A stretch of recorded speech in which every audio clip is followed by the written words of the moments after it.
Assalamualaikum warahmatullahi wabarakatuh. Perkenalkan, nama saya Ibnu Majid dari kelas 12 MIPA 3.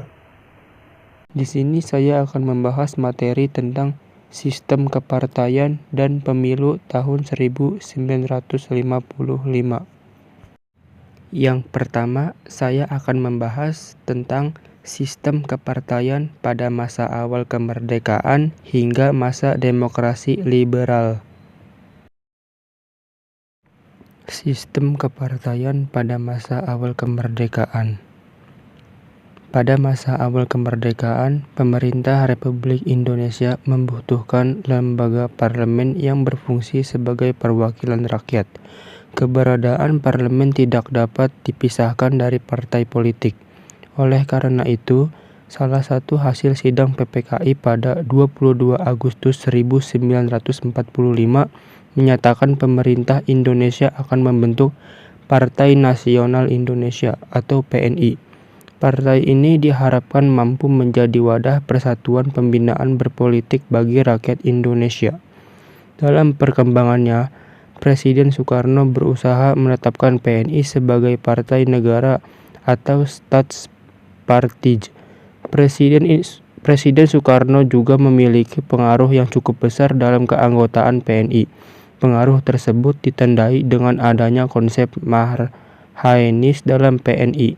Rencana Presiden Soekarno menjadikan PNI sebagai partai negara akhirnya mendapat kritik dan penolakan dari berbagai pihak karena menimbulkan kesan partai tunggal. Reaksi penolakan tersebut diwujudkan pada 31 Agustus 1945 dengan membatalkan pembentukan PNI sebagai partai negara. BPKNIP kemudian mengusulkan kepada pemerintah agar memberikan kesempatan seluas-luasnya kepada rakyat untuk mendirikan partai politik. Berdasarkan usul tersebut, pada 3 November 1945, Wakil Presiden Muhammad Hatta mengeluarkan maklumat tentang pembentukan partai politik. Untuk mengetahui nama-nama partai politik yang terbentuk pada masa awal kemerdekaan, perhatikan tabel berikut. Selanjutnya, sistem kepartaian pada masa demokrasi liberal. Memasuki masa demokrasi liberal, sistem kepartaian yang diterapkan pemerintah Indonesia adalah sistem multipartai. Menurut Muhammad Hatta, sistem multipartai bertujuan memudahkan dalam mengukur kekuatan perjuangan dan memudahkan dalam meminta pertanggungjawaban kepada pemimpin-pemimpin barisan perjuangan. Akan tetapi, kenyataannya partai-partai tersebut cenderung memperjuangkan kepentingan golongan dibandingkan kepentingan nasional. Dalam perkembangannya, partai politik pada masa demokrasi liberal saling bersaing, mencari kesalahan dan menjatuhkan. Partai-partai politik yang tidak memegang jabatan dalam kabinet dan parlemen menjadi partai oposisi yang berusaha menjatuhkan partai politik yang sedang memerintah. Kondisi inilah yang menyebabkan sering terjadi pergantian kabinet pada masa demokrasi liberal. Kabinet tidak berumur panjang sehingga program kabinet tidak dapat berjalan sebagaimana semestinya. Kondisi ini berdampak pada terjadinya instabilitas dalam berbagai bidang seperti politik, keamanan, ekonomi, dan sosial. Selanjutnya yang kedua, saya akan membahas tentang pemilihan umum atau pemilu tahun 1955.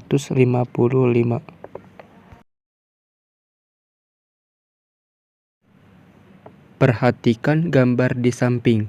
Gambar tersebut merupakan suasana pemilihan umum 1955. Pemilihan umum 1955 merupakan pemilu pertama di Indonesia.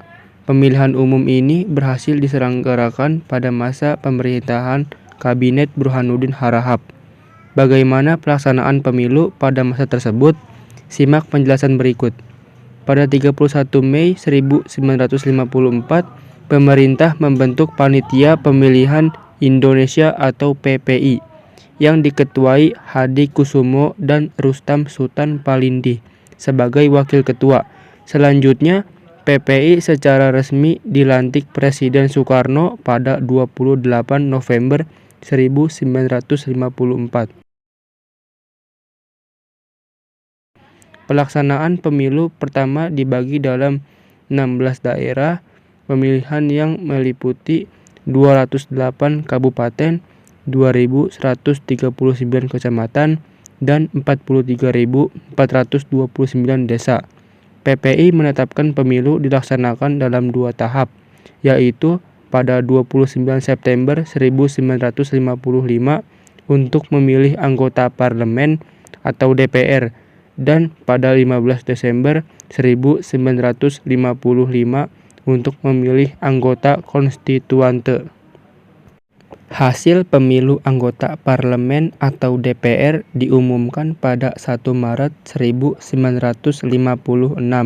dengan jumlah susunan anggota DPR sebanyak 250 kursi.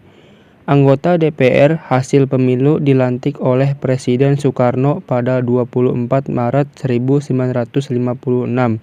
Acara pelantikan dihadiri oleh anggota DPR lama dan Menteri-Menteri Kabinet Burhanuddin Harahap.